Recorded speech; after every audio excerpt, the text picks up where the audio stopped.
You endorsed the cuts to key support staff on the veteran hotline. There have not been cuts to key support staff. Sir, there have. As it relates to the VA, I'd like to remind people that nobody in the United States has a right by God to have a job.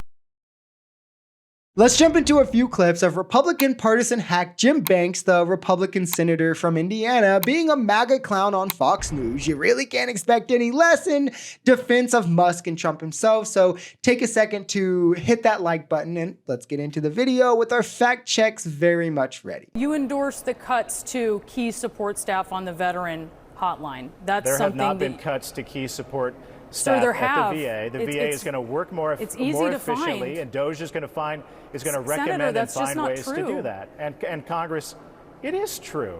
The 45 days into this administration, President Trump is focused, I'm focused, Republicans are focused on making the VA work better. I mean, the fact is what President Trump did in his first term to provide more community care and better options to our veterans, whether it's at a VA hospital or at a private hospital. We're talking about cuts to the VA right now. Not only is it happening, but they had to rush and try to rehire some after word got out because obviously there was negative backlash from the veterans who voted on them en masse, from even just people who actually care about our veterans, but they couldn't all of them, where they are now planning to cut almost 80,000 employees from the VA, where there are only 43,000 non-mission critical staff, meaning they would have to cut those directly helping with care, with giving care, right? And that would include those at the crisis hotline. This is mission critical staff. So the party that is supposed to love our veterans is also trying to cut their health care, because what better way to show that we truly appreciate our troops in America than to force them to endure untreated PTSD or whatever other conditions or disabilities they might have had, giving their life to serving our country. We have a duty to do that as well. No doubt. I think there's a lot of support for shrinking the size of government and rooting out waste, fraud, and abuse. But there have been actions here that have actually run counter to that, I think, as you're aware, with some of these firings of IGs and the like. But in the meantime, you know, with Congress holding the power of the purse, why abdicate that to Elon Musk?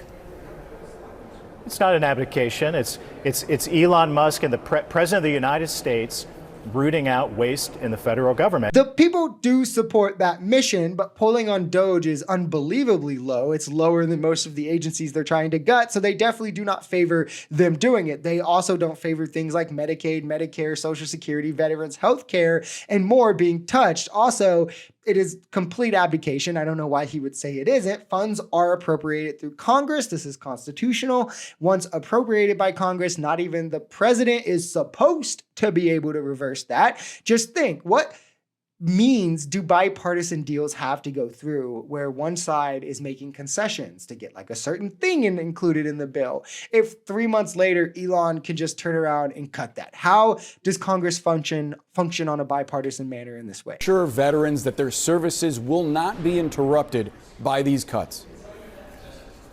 Well, first of all, I want to go back to that. What the problem with the Social Security is that they're not communicating with other agencies that are sending out checks.